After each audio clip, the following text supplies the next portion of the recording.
What's up, guys? Welcome into Good Morning Lambeau. My name is Clayton. You can check us out on packernet.com. You can find me on Twitter at Packers_access. You can email us at PackersTotalAccess@gmail.com. You can text us at 865-658-5824. I'm joined alongside Tim, live in Green Bay. Got that diesel flowing this morning, ready to talk ball with all you guys and gals. Appreciate y'all swinging through. Tim, how's your morning been, bub? Doing great, man. Got that diesel in my cup, fired up, ready to go. It's a green and gold Friday. Ready to talk some ball, Clayton. How are you doing this morning? I'm good, man. Like I was telling Tim offline, guys, I get up about 2 hours earlier than we're going to go live because I don't like to be rushed. I'm a morning person. 2 hours early, ready to roll, had a couple cups of coffee, hanging out. Next thing I know, I'm running late. It's just funny how that happens. So thank God we did get up earlier. We maybe had to set the time back a little bit. But want to give a shout out to everybody in the chat. Appreciate y'all swinging through. We got Nick McSwain, Cheesehead Murph, Eric Sutherland, Derek K, full house in here, man. Good to see you guys in here chatting it up. We got Carson Caldwell in the house. What's up, man? Chad Inc. up in here, Brent X and Jeff up in here as well. Hope you guys are doing really, really good. We're just going to kind of talk about the new playoff scenario, I guess, if you will. We'll just kind of hit on the standings. We won't get too deep into the probabilities until some of that stuff gets leaked out later tonight.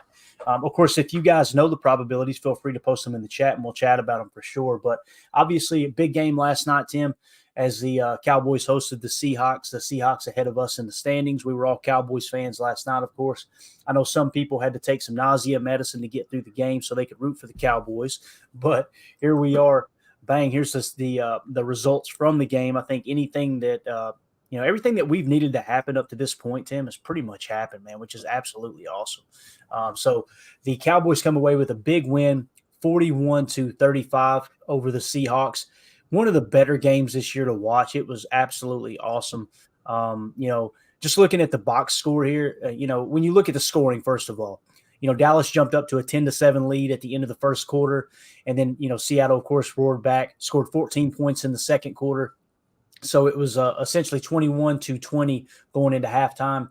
Both teams scored 7 points in the third. And then, of course, Dallas finished strong when they needed it, outscoring the Seahawks in the fourth quarter, 14-7. Dak Prescott with another great game. To me, he's got to be the front runner for MVP, in my opinion.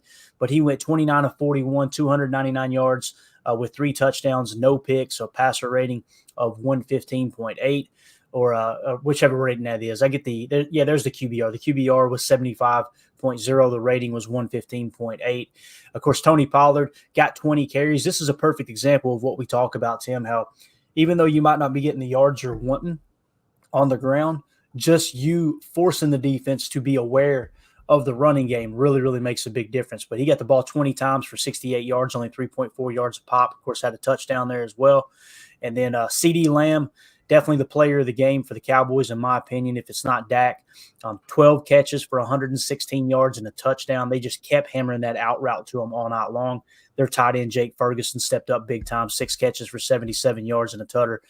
Brandon Cooks had a touchdown as well. DK Metcalf on the other side, though, my goodness, man. 6 grabs, 134 yards, and 3 touchdowns, Tim. He was an absolute monster. I know we were texting each other back and forth during this game, man. What was your takeaway from that game? I mean, Dallas's defense has been great all year. The fact that Seattle hung 35 points on them makes you think, okay, is that defense a little fraudulent? But then you look up and go, well, the offense bounced right back and scored 41 points to get the win, man. I mean, they got to be one of the favorites this year, right? I think so. And, I think Pete Carroll and the Seahawks did their best to give Dan Quinn a run for his money, and it showed. And, they went to their playmakers. Tyler Lockett had some contributions as well. That was I didn't see the entire game. I mean, we were just wrapping up and I kind of caught little bits and pieces, but man, towards the end there, I thought the Cowboys were going to blow it, man. They just needed a first down and we're throwing fades to the back corner of the end zone on 3rd and 2. instead of taking the 3, I got a little nervous. I felt like Seattle never should have had that ball back at the end. But hey, they got out of there with the dub. I'll take it, right? Yeah, no doubt about it, man. It's big win for the Packers. It sounds silly saying that, but man, it's just like everything that could have went right has gone right up to this point for the Packers. And that's what gives us a little bit of flexibility with this Kansas City game. Look, I'm hoping I'm hoping they win more than anybody, right?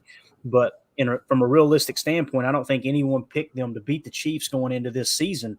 And they darn sure wasn't picking them after, we kind of hit this shaky ground early in the year. So it's just so cool to see other teams helping out for sure. But when we look at the standings now, this is kind of how it sits. Obviously, the Eagles in the one spot at 10-1. Then you got the Niners at 8-3, Lions at 8-3, Falcons at 5-6, Cowboys at 9-3. And then you got the Vikings at 6-6, Seahawks at 6-6, and then the Packers, Rams, and Saints all at 5-6. Of course, us having a tiebreaker over the Rams and the Saints. So when you look at it, of course, the big thing that's going to come into play is we want the Falcons, obviously. We want the Falcons to win the South. That's what we're kind of rooting for the rest of the season because we have the tiebreaker over the Saints and the Falcons have the tiebreaker over us. When you look at the Vikings and the Seahawks sitting at 6-6, we're just a half a game back. We play the Vikings again, so we can kind of control our own destiny there, obviously. And then with the Seattle Seahawks, we don't play them, but, they play in kind of that division. I think they've got the 49ers again, if I remember correctly. I need to get Omer to update this for us, but let's take a quick look at this. Let's see. So with the Seahawks, they just played Dallas. Yeah, they go at San Fran. Then they got Philly. Then they go to Tennessee. They got Pittsburgh at home and then at Arizona. There's three of those games right there. They're most likely going to lose, in my opinion. But it's going to be I'm going to be very, very eager to see how that plays out. But anything stick out to you with the standings or this current playoff picture right now? I mean, clearly it looks like Seattle's got the toughest ride here. They got the toughest schedule. Yeah. Looking at what Omer's got up here for us. But hey, it's funny. We were just saying, what a difference a few weeks can make in this league. Things can change pretty quickly. I always say, just win. Just win and your problems go away, right? You just keep winning ball games, control what you can control. We got a lot of help from everywhere we needed it. So let's get the dub on Sunday night, man. Definitely. Cheesehead Murph in the chat says, I'm all jacked up on Mountain Dew. You love it. Carson says, 2 more sleeps. Good morning, Chad. Glad to have you in here, buddy. Let's see what Brent X says here. He says, one thing people aren't talking about, or I've missed it, Jordan's running ability against the Chiefs' pressures is going to be the difference maker, rushing over 60 yards. Yeah, I mean, that's one way you can beat the blitz, right? You just got to be careful because, Spags is one of the most seasoned defensive coordinators, in the game today. They can also kind of manufacture a little decoy there, a little trap, if you will, right? Throw a little spy on the backside of a blitz. And you get him leaking out the backside. Next thing you know, you got a defender waiting there. Now, if they do all these exotic things we're talking about, Brent, and I think that's a great observation that you're making there, I think his ability to extend the play is going to be huge. But, if they do try to create all of this exotic pressure that we're talking about, the key is going to be getting open early, right? And we're going to talk about that here in a minute. The key is going to be breaking those routes off early, giving Jordan Love those hots, and also just being able to beat your guy one-on-one, especially with how much man coverage they run and how effective they are at running it for sure. Let's see here. Carson in the chat said, I'm not a morning person. I'm actively pouring my coffee as we speak. Get that diesel in you, man. You'll be just fine. I promise you. Let's see here. We got Dave in the chat. What's up, Dave? He says, good morning, Clay and Tim. Good to see you, Dave. Appreciate you swinging through, buddy. All right, let's do this. We already got questions in here, Tim. I'm going to try to stay organized. Let's see here. Lucky in the chat says, so if Detroit beats the Saints, that helps the Packers. But if the Lions lose, that also helps the Packers. I'm telling you, man, God's moving in a mysterious way. Lucky, it's a win-win all the way around. Now, let's kind of talk about that. That's a good question. I haven't looked at it from that angle. So if you look at both Detroit and the Saints, obviously, I don't think anybody is expecting us to catch Detroit in the North. I'm not saying it's not, statistically possible, Tim, but am I wrong in that? Do you agree? It's like, okay, winning the NFC North this year, I kind of feel like it's pretty much off the table, or am I being too negative there? No, I think that's pretty accurate. We've actually been saying that for a while now. We kind of figured that much, although mathematically, I guess it's not out of the realm of possibility. Correct. They could drop a bunch of games. We could win out. I'm more interested in leapfrogging the Vikings. I think that is a little bit more realistic of a possibility than sneaking up and stealing the division. But just how I'm looking at it. Yeah. So to answer your question there, that game against Detroit this week, yeah, I'm pulling for Detroit. I want to see the Saints get knocked on down. I feel like that's our better path. Yep. And when going back to what you're saying with Minnesota there too, Tim, they got Chicago. Should be, I say it should be an easy. Well, they just lost to Chicago. I apologize. So they got Vegas. I thought they played Chicago again, but they've already got it in. They go at Vegas. I feel pretty good about that. Vegas has been playing a little bit better. Obviously they hit a buzzsaw with the Chiefs, but they've been playing a little bit better since they, ran Josh McDaniel out of town. When you've got at Cincy's playing with a backup quarterback, Minnesota should probably win that one, in my opinion. Then you got Detroit at home. I think Detroit wins that pretty handily. Then, of course, we got the Packers, and they go back to Detroit. I mean, there's no reason to think that the Vikings are going to beat Detroit, right? I mean, the way they're banged up, and obviously Josh Dobbs has kind of come back down to earth. He had a nice little hot streak when he first got into town. I feel real comfortable there saying they'll only win 2 of those last 5. But, you never know. But is that kind of how you see Minnesota too, or do you think they maybe split with Detroit? Yeah, I don't – that's a possibility, right? We talk about that, how hard it is to win – both of those games in your double matchups there in the division. As you see, we've so far been, we split with Detroit. Hopefully we split with Minnesota and get that win too here. It's interesting how the schedule makers really put this season together. If you look at it, some of these, rounding the turn and finishing the second half of the season, a lot of divisional games. A lot of conference games. I believe after Sunday night, we only play NFC teams the rest of the season, if I'm correct. So it's just they do this because they want this drama, right? You want to create the end of the year drama, and looking at Minnesota's got to play. I mean, look at that, 3 divisional games to wrap up their season. I think Detroit getting wins,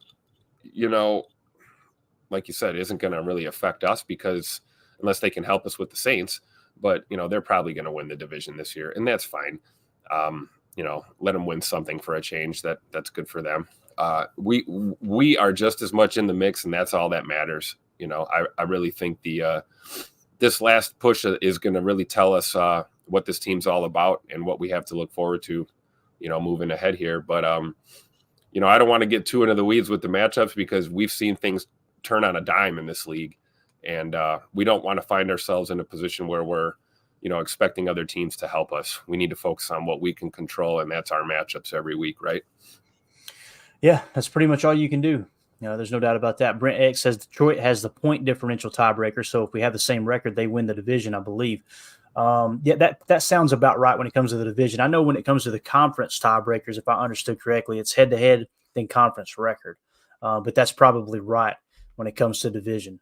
That would make the most sense for me too. And the tiebreakers get a little bit tough. It's one of those things that it's kind of like the draft, Tim. I don't like to spend a whole lot of time scouting players because you waste a ton of time and the Packers don't even draft them, right? I like to look at the overall picture, and then once they draft their guy, now let's deep dive because now it actually matters. It's kind of the same way with some of the points or some of the tiebreakers in the NFL.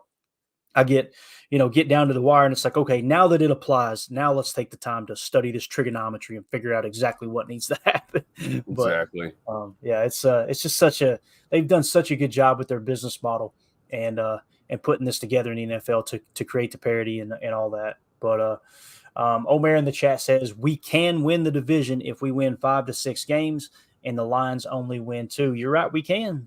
You're exactly right, Omer. Nobody's saying it isn't possible, buddy, and we appreciate you being positive. That's for sure.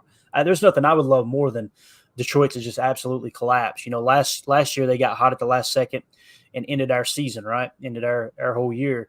How cool would it be to see them collapse and somehow we come back and win the NFC North? That would be awesome. I just don't see it. My question to you, Omer, would be, would you put money on it, right? That's how I always look at stuff. Would you bet the farm on them winning the division? That should probably be my opinion on whether or not we think they actually would, right? So, but yeah, it's definitely possible. There's no doubt. Brent X says, I'm personally rooting for Detroit to beat Minnesota twice. Absolutely. That's our best shot at getting into the playoffs. So what you don't want to happen, Tim, is get in a situation where, okay, yeah, we're rooting for Minnesota to beat Detroit so we could possibly win the North. And then you turn around and Minnesota win both of those games. and now you're out of the playoffs somehow, some way. That would absolutely suck. Yeah, no fun at all. And, Justin Jefferson coming back into the mix, certainly going to help the Vikings. So, yeah.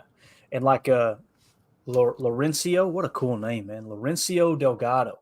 Like he said here in the chat, it depends how good Dobbs connects with Jefferson being back, because it sounds like after their bye, Justin Jefferson will be back. And you're right there. It's definitely not going to hurt. I mean, you're talking about arguably the best receiver in the game when he's healthy, definitely a top 3 receiver. It's just, a lot of that's timing too, right? Tay Adams did great when he went to Vegas, right? He's still continuing to play well. But I think we would all agree he's not the same exact player as when he was with Aaron Rodgers and vice versa. If you ain't got a quarterback that can thread the needle when you got all that attention on a receiver, it makes it a lot more difficult, that's for sure. And I'm not trying to dog Dobbs. He went from everybody's darling to in the doghouse, but he just kind of came back down to earth because there's tape on him now, right? There's no doubt. Eric Sutherland in the chat says, I want the Lions to win the division so I can watch their fans crumble when they lose in the first round. Look at you letting it build up. My man, that's what I'm talking about. Then, of course, Lucky in here, he just got a real quick comment he wants me to hit on here. I believe what he was trying to say was 65%. 65%. That's what we is. Appreciate that, Lucky. I need someone to rekindle that every episode. Doug, a member of the PTA posse, said the Madden simulation of the week's game has the Packers beating the Chiefs. It also showed the coaches on the sidelines in short sleeves, so consider that.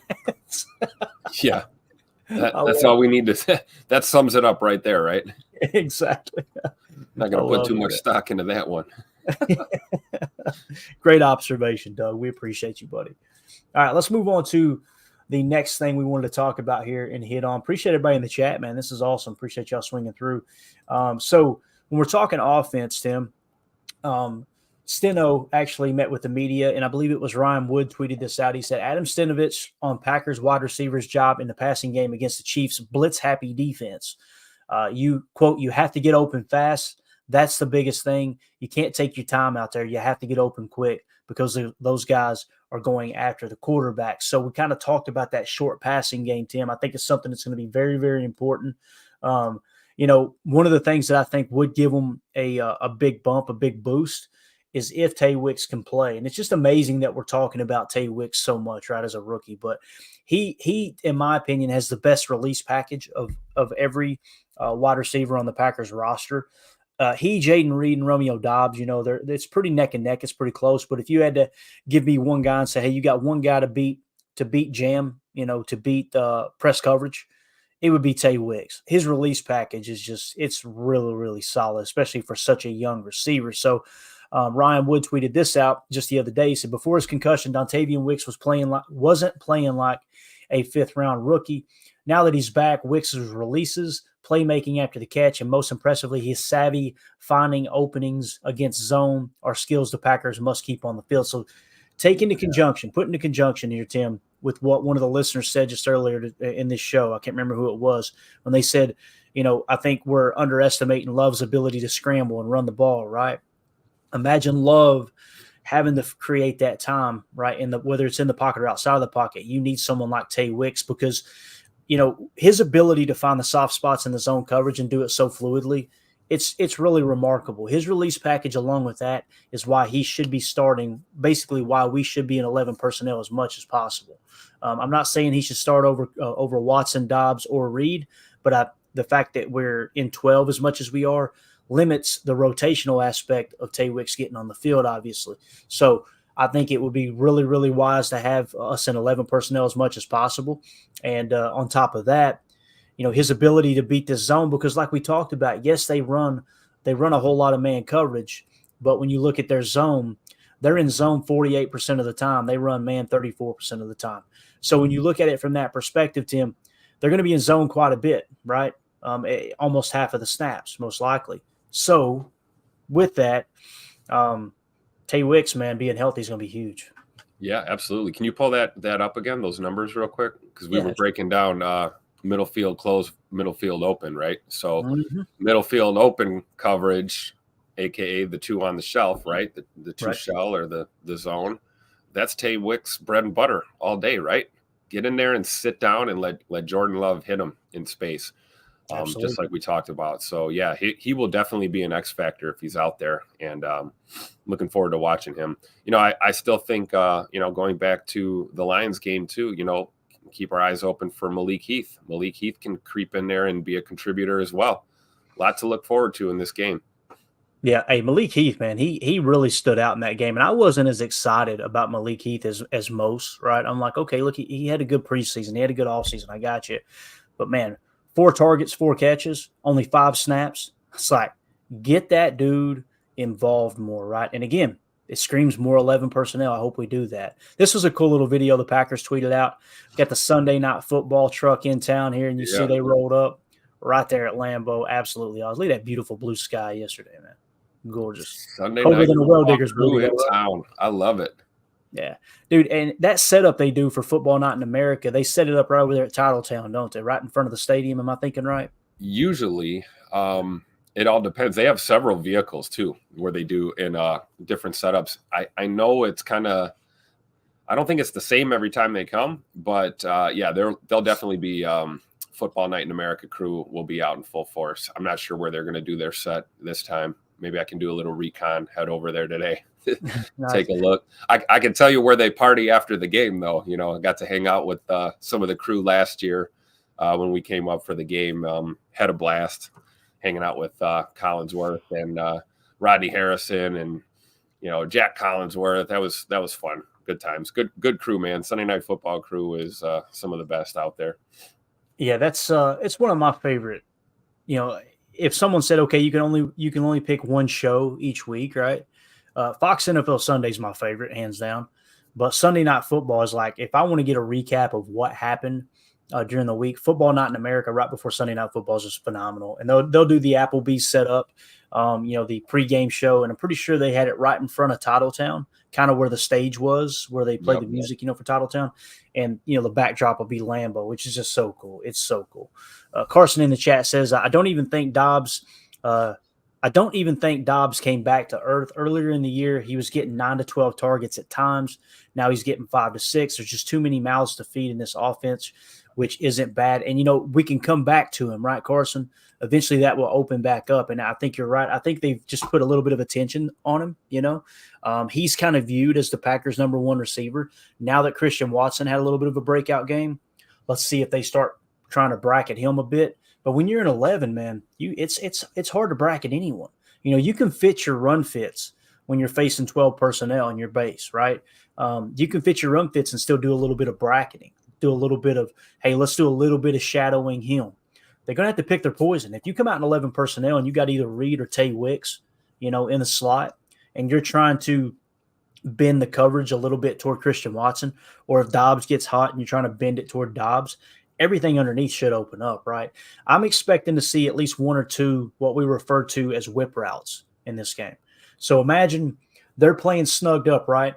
And, when Steno talks about you got to get the ball out quick, one of the best ways to do that's obviously a slant route, right? Is just to kind of a little shake and go, a little slant across the middle.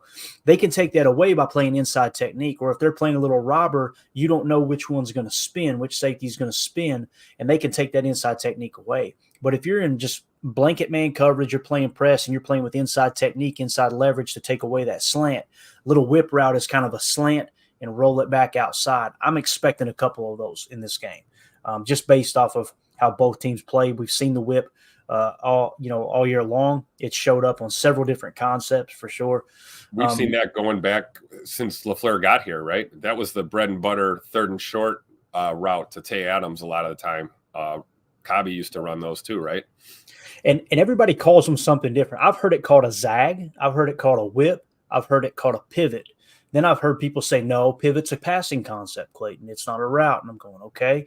And then I've heard people say, no, the pivot breaks inside. Then I heard someone else say, no, the whip breaks inside. I'm going, there's too many coaching staffs that have way too much ego. Because when I get my information, when I have a question, I try to reach out to coaching staffs, right, and say, okay, whether it's high school, college level, whatever, lower level, obviously. I'm not trying to get over to Nick Saban and go, hey, man, where do you call a whip route? That's not what's going on here. But it's surprising how many people are accessible if you're just polite and you ask questions that actually mean something rather than, trying to stir stuff up like some of the I don't want to say media, but some of the people on Twitter try to do. Anyway, so that route, though, is a staple in the West Coast offense because teams started to take that slant away, which we all knew was the bread and butter of the West Coast offense. That's the quick hitter across the middle where Bill Walsh, even with the Cincinnati Bengals back in the day, would take a 3-yard pass and turn it into a 70-yard touchdown, with the yak and all that. So let's see here. Nick McSwain in the chat said Wicks has second most separation in the league against man. Let's go, dude. Let's go. Got to get him in the lineup. So glad he should be healthy. And let's hope that everything checks out there. To the best of my knowledge, it is, and he's going to be ready to go on Sunday for sure. So let's see. Omer in the chat said Reed is a dog. We already know that. He absolutely is. Absolutely is a dog. And that's another way that you can attack this defense when someone's blitz heavy. Tim, Steno was talking about that. We talked about Tay Wicks creating separation. Another way we can attack it is Paul Brettel tweeted this out. Not Paul Brettel. We're not going to put Paul on the field, right? But he tweeted this out. He said the Packers have given Reed more design touches with 6 behind the line of scrimmage in the last 4 games. So in the last 4 games, he's got touches behind the line of scrimmage, 6 different touches, where he's averaging 13.8 yards per attempt. Along with getting Reed the ball in space, this can help open up opportunities elsewhere. More from LaFleur and Coach Vrabel here. So make sure you guys go check that article out. That's over at PackersWire.com. It was a couple of days ago. Still a great read, though. Still applies for sure. That's something that we can kind of lean on a little bit too, Tim. Get a little jet motion, a little jet sweep, get that flyer on the move, man. I think that could be huge here because you really want to slow down a blitzing defense. That's how you do it. And something else just came to mind too. The Tucker Kraft touchdown, right? Why did that work so well? Obviously Aiden Hutchinson was blitzing the quarterback, right? The linebacker dropped into coverage. You just kind of let it go. You really want to isolate yourself in man coverage with one of those backers, with Tucker Kraft, or maybe it's Ben Sims, has his little coming out party. Little engage, wait, release. That's another way that you can beat a blitz-heavy team for sure. It almost acts like a screen, and some people get it mixed up and say that's a screen pass. It's only a screen if you got lead blockers, right? It's a leak if you don't have lead blockers. At least that's what I've been explained. So what do you think about our boy Jaden Reed, though, man, with some end around? That would come in handy, right? Yeah, absolutely. Break it out. It's going to take all the tools in the toolbox to beat the Chiefs. And setting our dynamic playmakers in motion or on a leak, like you said, Jaden Reed can get creative, man. You get him the ball in a little bit of space, he'll find a way. He'll find a lane, streak up the field 50 yards, and that's what we're talking about. We got to hit on those explosive plays when we have the opportunity. And we got to prepare for both, right? Because we know, Kansas City will blitz you. They'll send the pressure. But, it could also just fall back and, make Jordan Love kind of scan that defense and beat us in other ways. So we got to have a twofold approach here and be able to adjust on the fly. And like you said, having a lot of personnel, a lot of dynamic young players is a good problem to have. When you're looking at your depth chart going, gosh, who can we get touches? Who needs the ball? I mean, you've got a long list, and it's going to take, offense by committee and defense by committee to win this game. It's a team game for a reason, but Wicks and Reed are certainly 2 of those, young highlights in this offense, and both have the ability to just blow this game wide open on any play, really. So, I wouldn't be surprised to see Jaden Reed getting that ball out of the backfield or even on some of those short slants or crossers that we talked about as well, too. Reed is a yards after the catch monster. So this will be an entertaining game for sure. Yeah, definitely. Omer in the chat says Heath and Wicks have proven they're both excellent blockers. I agree with that. Heath's fun to watch block, man. Again, Emilio talking about him blocking him to the cooler in the preseason. One of my favorite highlights. It's funny, one of the biggest highlights for me of the year came in the preseason. It's funny how that worked. Eric Sutherland in the chat said, being the youngest team was my biggest worry this year, but now it's the most exciting thing for me. The future is bright. Go, Pack, go. Yeah, it's funny how it changes real quick, right, Eric? Because I was in the same boat. If it doesn't work, we're sitting there going, well, what did you expect? It's the youngest team in the league. If it does work, we're going, man, we're pretty set up for the future, right? It's definitely been an emotional roller coaster all year long, but it's looking like Goody hit on some of these picks. And And if there's one thing we know about Brian Gutekunst and all the way back to Ted Thompson, they know how to draft receivers late in the draft. There's no doubt about that. They know how to, not have to lean on that first round to get to good players. Carson in the chat says Reed, Dobbs, Watson's one heck of a trio, not to mention Wicks and Heath. And then if Musgrave comes back, man, that looks good. Yeah, I'm trying to curb the enthusiasm, Carson, for Musgrave coming back. Like Coach LaFleur said, if it's up to Muss, he's coming back, right? But man, that lacerated kidney, that's some scary stuff, Tim. Yeah, it is. And your life is bigger than football. Let's be real here. And take all the time you need. And hey, being down a tight end, right, Clayton, that favors what we want, right? Probably see a little more 11 as opposed to the 12, right? Right. Yeah. You would rather it be someone else other than Luke Musgrave that's down, but you're exactly right. It should trigger more 11. And I think there's no coincidence that's why this offense is kind of taking off. You're being forced to stay in 11 a little bit more. Yep. And again, it's not so much that 12 is just absolutely horrible or bad, but when your 12 personnel package is all condensed, you're basically, the defense only has to cover, I don't want to say half the field. That's a bit excessive there. I would say, 3/4 of the field, Now you got to have time to let other things develop with the strike concept and all those things. But I don't know, man. I love 11 personnel. I always look at it from the defense's perspective. If I was the defensive coordinator and they said, all right, would you rather face condensed 12 or spread 11? I'd be going, oh, give me condensed 12. You kidding me? Yeah, at least I know where everybody's at. I ain't having to go, dang, he's in a different area code over there. Holy cow. You open things up, you can really attack the field better. But Steve is real in the chat says, I believe it's awesome that the ball is being passed around. It will make it hard for defense to know where the ball is going. I also believe Heath is going to get more, and he's an awesome run blocker. I think if there was ever an opportunity for him to earn more reps, Tim, it came off that Detroit game. I mean, he really stood out, dude. Absolutely. And let's also, while we're praising Malik Heath here, let's not forget about the contributions he makes on special teams as well. I mean, we can run tape. I've seen him laying some dudes out on some of these kicks and punts.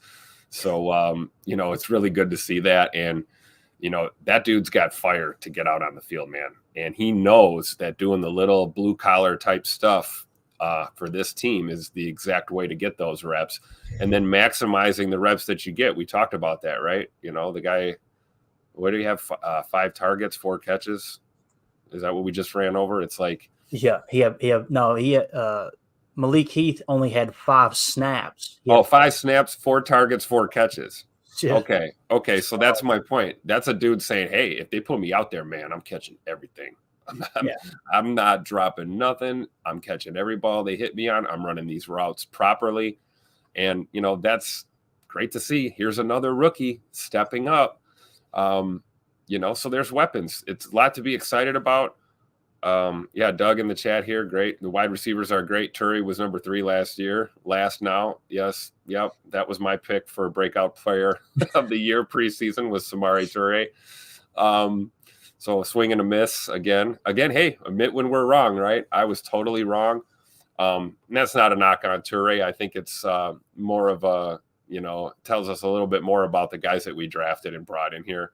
Samori Toure is an absolute grinder. That guy worked his butt off in the off season to get back. And, it just kind of, I hate the phrase, but we have to use it. It is what it is. There's a lot of young talent on this team. Samori Toure was given every opportunity out there on the field, especially at the start of the season. And we've just seen guys progress. And I don't know if it's necessarily Toure trending backwards as it is these young guys are just trending upward, man, with super high ceilings, and we got to get our best out there on the field. So that's no disrespect to Toure, right? But it's just kind of the way this league is. Yeah, definitely. And Doug, thank you so much. He's been a member of a YouTube member of the PTA Posse for 3 months now, buddy. Appreciate you supporting the channel. Definitely. Dead Fish in here says, not knowing if Musgrave is going to make it back this year, do we have any interest in Zack Herz, who was released yesterday? As soon as he was released, I immediately thought, man, I haven't heard that name in a while. I wonder how Zach's been playing out there with the Cardinals. your immediate impression, and many times on Twitter, people are very player friendly, especially like the media members who have covered them. They've created a friendship, a working relationship with these players, and they typically, to me, it sounds like the tweets sometimes, the articles is geared around, maybe a fresh start will help Zack Herz, and maybe maybe Zack Herz, maybe the team wants to give him an opportunity to do that, this and that. And I think, okay, well, maybe he was playing well and he's just on a bad team. Looking it up here, guys, his PFF grade this year is a 50.8, and he's only had 42 targets. He's had 42 targets. That's 24th most in the league. He's only got one touchdown. That's tied for 20th amongst, overall lead. Receptions, he's only got 27. That puts him at 24th. So this has got to be amongst tight ends, I would imagine, and only 187 receiving yards. So I hate to say it, but it seems like Zack Ertz has kind of hit the wall, Obviously, he was a second-round pick in 2013. I was trying to see how old he is, 33. So 2013. Think about that. Yeah. He was drafted in 2013. It's wild, man. Time flies. It seems like it was yesterday when he was drafted by the Eagles and Bill Belichick was trying to trade for him and all that. So to answer your question, Deadfish, I'm going to say no, obviously. To me, your best shot at having veteran depth at tight end was Mercedes Lewis. You could have got him for pennies on the dollars. And look, I'm not sitting here trying to knock Goody and say woulda, shoulda, coulda. I'm just simply saying if Goody wasn't willing to do that for Mercedes Lewis, who everyone agreed was a team leader in the locker room, and really great at what he does, if he's not willing to do that, I can't imagine he's going to go out and get a 33-year-old Zack Ertz. He probably rather continue to go back to the draft board and say, okay, what other tight ends that we have high draft grade on? Okay, where are they at? Okay, they're on this practice squad. Maybe go after them. Or even a free agent that's, kind of middle of the road, 26, 27, 28 years old, that type of path, which we know they worked out some tight ends the other day and brought some guys in. So, I would say no. Tim, I imagine by your reaction, you agree with that? Oh, yeah, that was my gut reaction. Youth movement, right? We got a youth movement here in Green Bay. I'm not opposed to the thought of maybe them going out and signing a tight end or something here while we're a little shorthanded. But, yeah, Zack Ertz is not the move that I would make. And that's not a knock on him, but it's, hey, we got to be real. It's not 2015, 2016 Zack Ertz. This is 2023 Zack Ertz. And there's a reason he was released, right? So, I don't know. I'm sure he'll find work somewhere else. I think someone would probably pick him up. But as far as fitting in our offense, I don't know. I just don't think that's the move right now. I think we got to stay with the youth we have and just go from there. Plus, like we just talked about, right? A little more 11 personnel instead of 12, right? I'll take us being down one tight end for now, although it is our best tight end, right? So we want Musgrave back on the field. But I think bringing Ertz in at this stage of his career kind of reeks of, bringing Jimmy Graham here like we saw a few years ago. And I think we'd get kind of the same type of performance, nothing super spectacular, maybe a couple tutters, a lot of blocking, kind of underwhelming type of performance. So I don't think going to a veteran tight end in this situation is really the move. I agree. Yeah.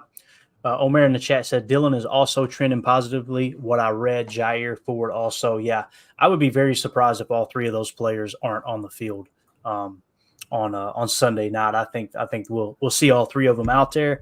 And AJ Dillon, man, he's the reason I have been less critical of AJ Dillon. When I turn on the tape, I didn't feel like AJ was doing anything special early in the year. But I'm also looking at the run blocking going, these guys are lost. Like, he has no shot here, right? And, PFF tries to do a good job of differentiating between the two so a player doesn't get graded negatively, because of something else that happens. Although the way their system's set up, it is what it is. You really can't avoid it. Now, what got me over the hump was talking to Mike Wall and him breaking it down and going, Clayton, I mean, yeah, the guy stumbled in the backfield, but look, the hole is already blown up as soon as the ball snapped. Like, he's looking for a hole and immediately having to adjust before he even has the football. So that's why I kind of backed off. And okay, when a former NFL player talks, I'm shutting the hell up and I'm listening, right? That's just, I will never understand the people that argue with former NFL players on Twitter as if they understand the game better than them, right? And I know, but thank you for doing it because it's entertaining for us. No, it absolutely is. I'm like, what in the world? I know there was he'll remain nameless, but there was a podcaster last year that got absolutely roasted by first ballot Hall of Famer Kurt Warner because he said something, and these are the type of comment. And listen, I'm not always right. I'm wrong more than I'm right. Okay, I don't want to come across as egotistical, but sometimes I see some of the tweets of people, and I'm going, you make fun of people for watching the tape, right? You make fun of people for having any kind of opinion other than what you think is actually happening on the field. And then you just throw your neck out there and post something about, whether it's Jordan Love, it was Aaron Rodgers last year. Aaron Rodgers, all of a sudden sucks. Just amazing how he just, sucks all of a sudden. Ever since he got the jab, all of a sudden he sucks. That was remarkable to me. But anyway, he made this comment, and I was going, how can you watch that play and come away going, yep, that's what happened? And Kurt Warner jumped in those mentions and roasted him. Boy, it was bad.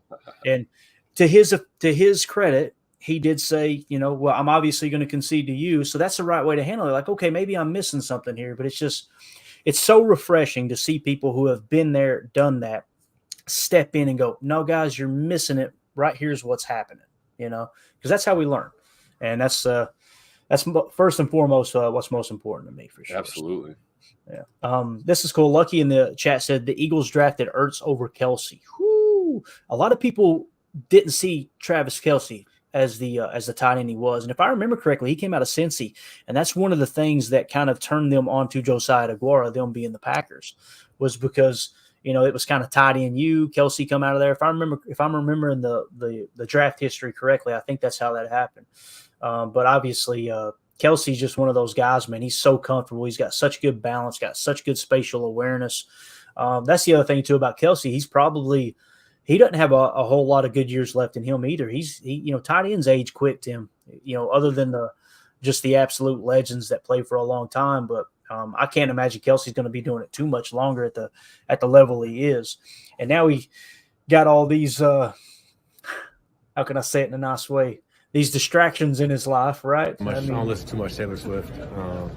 I don't either, Jordan. But, man, I'll tell you what, I bet Travis is. I bet he's listening to everything she says right now. But, anyway, Nick McSwain in the chat said, what if they drafted Bowers, LOL, people would lose it? Man, I would not. If wherever they pick in the first round, if Jordan Love is the guy and Brock Bowers out of Georgia, tight end, is on the board right there and they took him, I'd be like this. And now you can sell me on 12 personnel because Brock Bowers is going to be a dog. He looks like the real deal. Listen, anybody could bust out. I got you, but everything points to him being the guy. Now imagine him and Musgrave in 12 personnel. Imagine breaking out a little 13 from time to time like the Chiefs do so often with Tucker Kraft, Luke Musgrave, and Brock Bowers. I'm just saying. But we're trending in the wrong direction, the right direction, but the wrong direction to get Brock Bowers. And I'm excited about it, Tim. It's looking like we're going to be picking toward the bottom half of the first round most likely now, which is amazing because just the other day we're going, we got the number 6 pick. It's just wild out there. I'll take it. I'm on Dubs, We're creative enough in the draft. Yeah. I'm not going to say it doesn't matter where we pick. That would be naive, but our football minds at 1265 can figure their way through a tricky draft position. And we know Goody's not afraid to trade up or down. We've seen that too. So, but yeah, it'll be real interesting to see what happens. We could end up becoming, tight end U for the NFL here, kind of just like just a breeding ground for big boy tight ends that are versatile. We've seen that, right? You got pass catching tight ends, and then you got your down and dirty run blocking tight ends, and then you got your Musgraves and hopefully your Tucker Crafts too, right? Guys that can do it all. Get out there and block, catch a pass, contribute on special teams. That's what we need. So yeah, we're talking 12 personnel now. You went to 13 personnel. I'm going, no, back to 11. But hey, if we have the personnel for that personnel, you're right. Let's do it, right? What are they going to say? We trot 3 big boy tight ends out there. That's brings new definition to heavy personnel, right? Yeah, for sure. If you guys would hit that like button for us so other Packer fans can find this YouTube channel and this content. We appreciate y'all hanging out with us this morning. Since we were talking tight end and everybody's already talking Bowers and everything else, I've been very critical of Josiah Deguara and kind of looked at it like from the perspective of, listen, he's underperformed. He's not played up to a third-round status. I don't know how else to say it other than he's just not performing on the field, right? Now, we've always said he's a great guy, this and that. One thing I have overlooked, though, about Josiah Deguara is his locker room presence.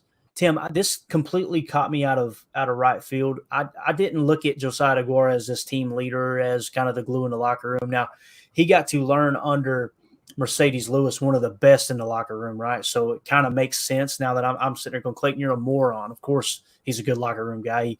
He played behind Mercedes Lewis, got to learn firsthand what it is to be a leader.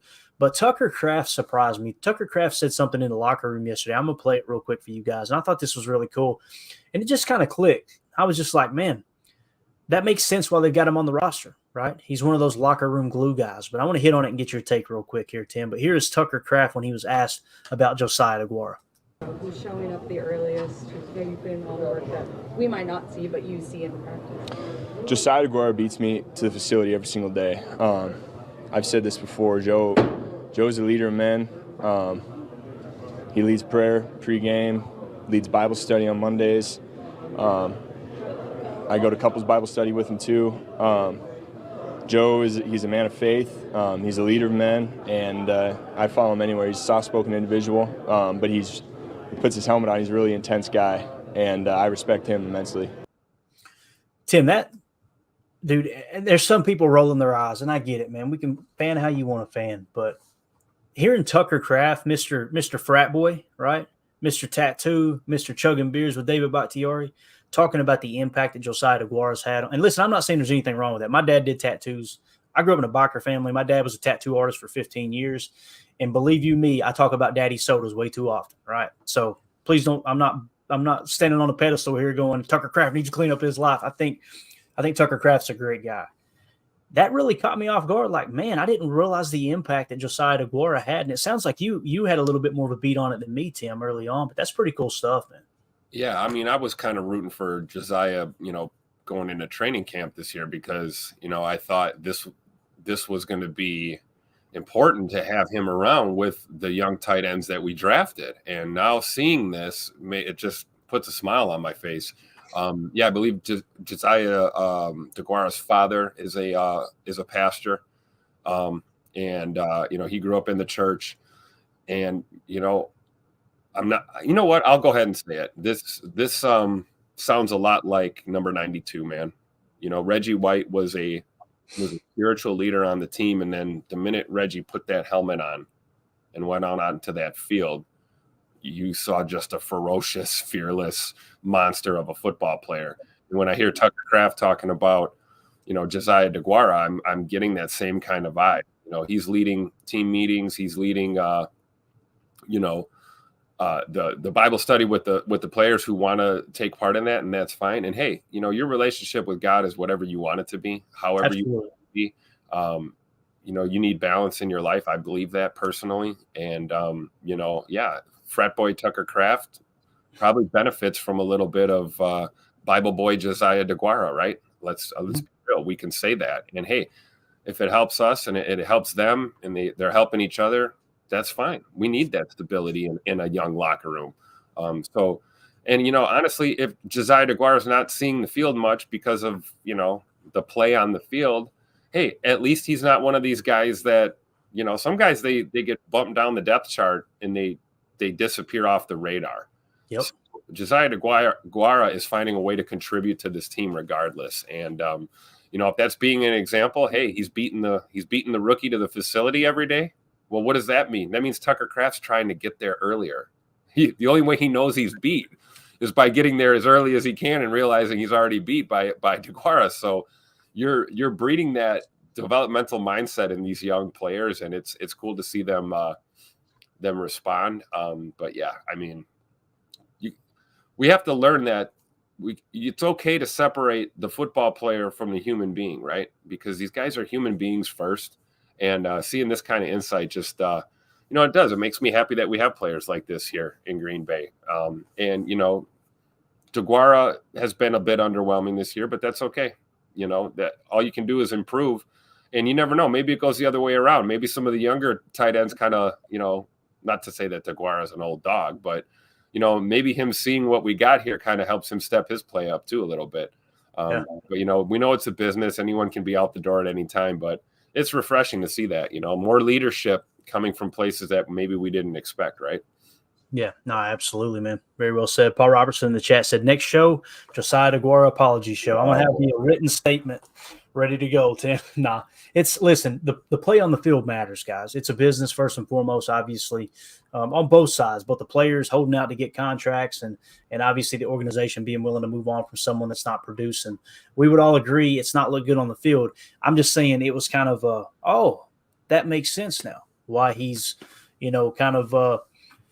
hasn't been cut on the roster, and obviously he is a leader in the locker room. And I know some people believe that, in the Madden approach of, well, this player is an 82 overall, this player is a 79 overall, get rid of the 79, we're better. But you're talking about real human beings, real relationships, real locker room chemistry, and none of that matters until you start losing, right? And one thing we could say about this team, and it's just kind of responding to this in real time, it's just now hitting me. They faced that adversity early on, right? And a lot of people were screaming, fire this guy, fire that guy, trade this guy, trade that guy. We've been as guilty as anyone. You're evaluating the roster from a product standpoint and saying, okay, what needs to change? But when you've got a good cultural base like that in the locker room with people like Josiah Dear, that's how you hold it together, right? Yeah, I think a lot of times we as fans, and I'll say that collectively, we as fans, like I said, we forget that there's more than, what's on the field, what you're doing as a player is of paramount importance, right? If you're booty cheeks as a player, we don't want to see you on the field. That's how this league is structured, right? But to think that that's all that being a player in the NFL or being on a National Football League team is about, that's naive, and coaches and general management does take things like that into consideration when they're looking at who are they going to keep around, how are we developing our guys for the future. That's all sports. You see that guys get to their elder years of their career, and it becomes a little less about the output on the field and a little more about the stability that they create in the locker room when you've got young guys coming up behind them. So, I'm going to support Josiah Dear being here as long as he's contributing in positive ways, whether it be on the field, off the field, in between the field. I don't know. I don't understand the hate. It's real easy to sit here on our big puffy couches in the comfort of our own home and talk about firing guys and trading guys that literally busted their tails pretty much their entire lives to get there. There's a lot that we don't see behind closed doors. We're only going to get these tidbits from the media, the things that the players choose to disclose to us. So, I'll say my judgment. I'll keep my judgment to myself when it comes to those things. And we'll objectively look at it when we break down the roster after the year, right? Absolutely, man. Yeah, I need to limit all my judgment to the mirror, to be honest with you, man. I'm such a damn mess that I need to focus on fixing me before I try to fix other people. There ain't no doubt about that. Amen. Steve is real in the chat says, don't hate me for saying this, but I believe Tucker Kraft is our Gronkowski. Hate you for saying that, Steve? Are you kidding me? I pray to sweet baby Jesus that's true.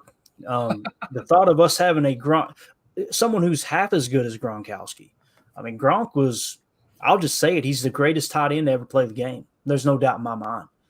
Tony Gonzalez was great for what he did, but you're not going to find a tight end that was more effective in the passing game while still being probably as much, if not more effective in the running game. That dude could block his arse off, dude. That guy was, what a blessing it's been to watch football. Think about this. We got to see, Reggie White, the Minister of Defense, one of the best guys you'll ever meet, right? One of the best defenders in the history of the game. We got to watch Brett Favre win, all those MVPs. We got to watch Aaron Rodgers play with Devontae Adams and, the Super Bowl run with Clay, all these great players, right?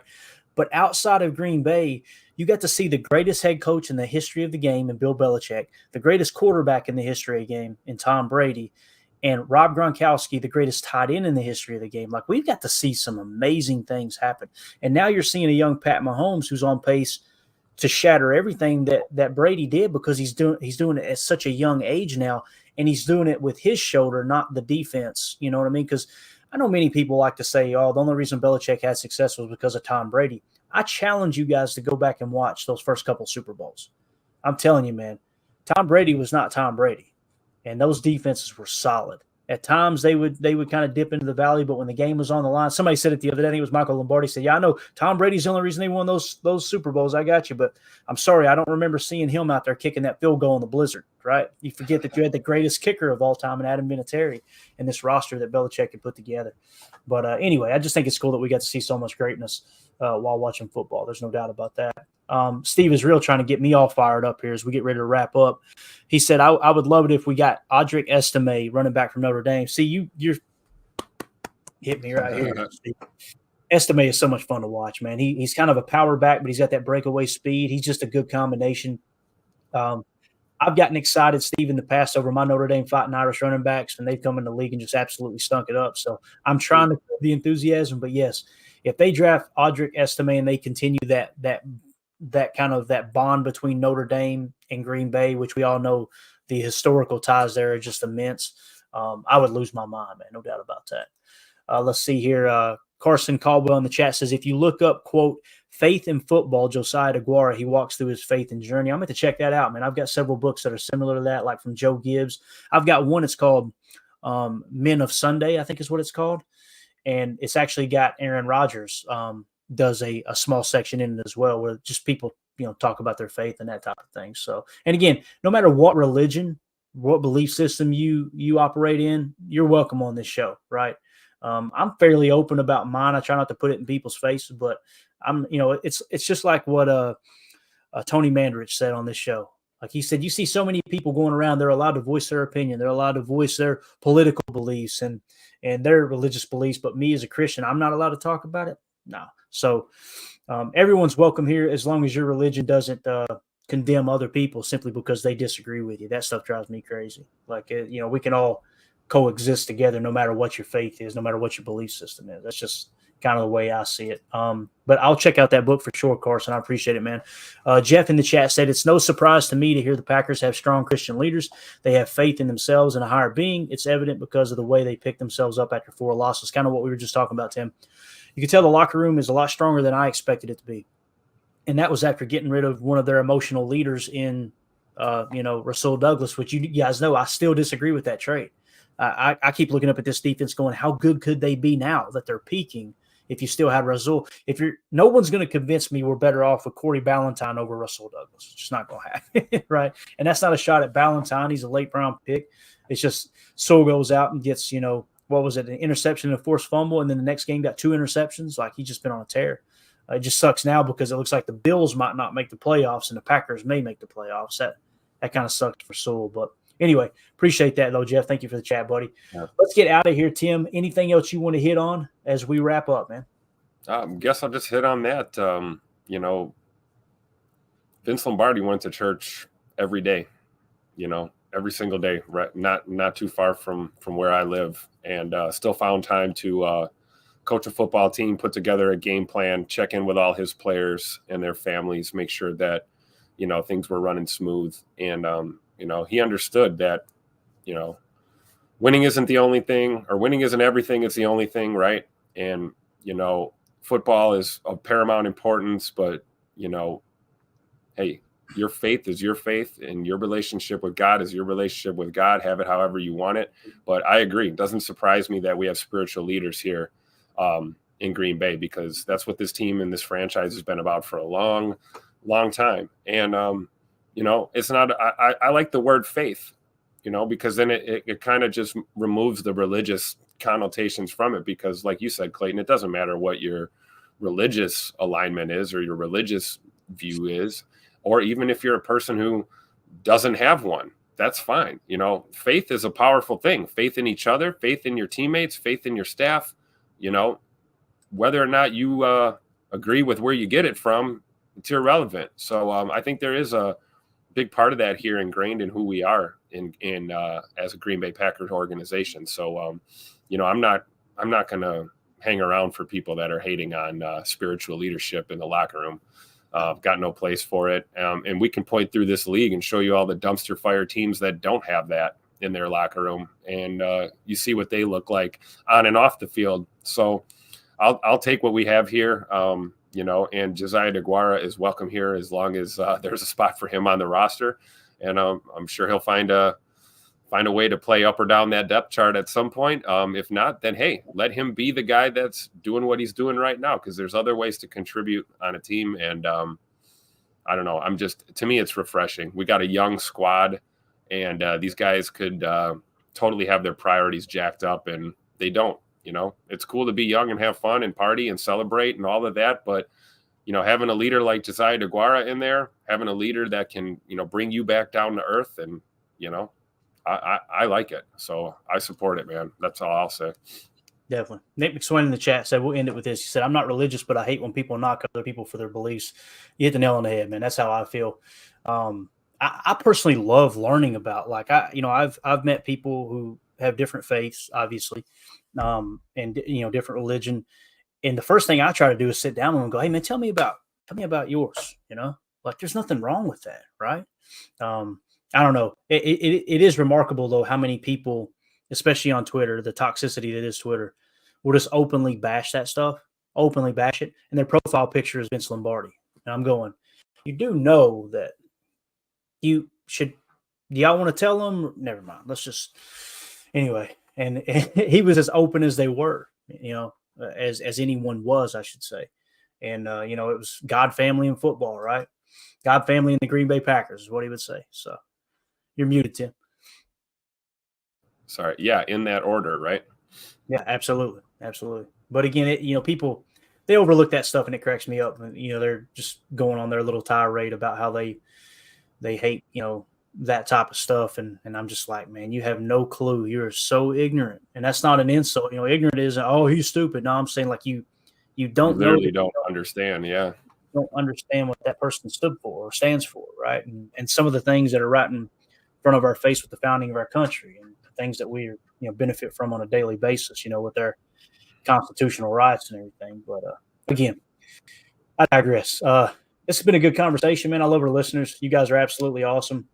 I appreciate y'all hanging out in here with the crew. It's been a good episode. I love Good Morning Lambeau, man. It's becoming my favorite, Tim. It's I love PTA Live at night, but I'm a morning guy. I love getting up and just chatting it up with you guys. So I really appreciate your time. You got anything else, Tim? No, I'm slowly becoming a morning person, Clayton. Thanks. Get up and get like 70 ounces of that diesel going, Yeah. Yeah, and then about 1 o'clock in the afternoon, you get that crash. Go take that Papaw nap, right? Yeah. Papaw Bailey down here on the couch. Mandy calls me Papaw Bailey when I'm behind the wheel. I used to be the dude. I used to have a Mustang, and I was all, in a hurry to get everywhere. And as I've gotten older, I'm just like, I'm the dude that, 5 over the limit. That's all I'll do. Yeah. She's like, all right, Papaw Bailey. And we got the app, that shows each other where we're at all times in case, I'm very, very protective. Yeah. Probably caught on to that. I'm a little bit high strung. So we like to know, if for some reason we can't get a hold of each other, okay, where was our last location? I'm getting geared up. I'm ready to go. You know what I mean? Yeah, buddy. But she so many times I click on her and I'll see 88 on her mile per hour on the app. I'm going, girl, what are you doing? Shut up, Papa. I'm in a hurry. All right, I got you. So anyway, hey, now no Mustang slander. All right, we've already started a war in here. We're getting out, out with us. We'll be back. Let's see, for PTA Live tonight at 7 Central, 8 Eastern, giving you guys all the up-to-date information. Obviously, we should get another injury report. I believe that'll be the final one, right, Tim? If I remember correctly. Yeah, so it's Friday already.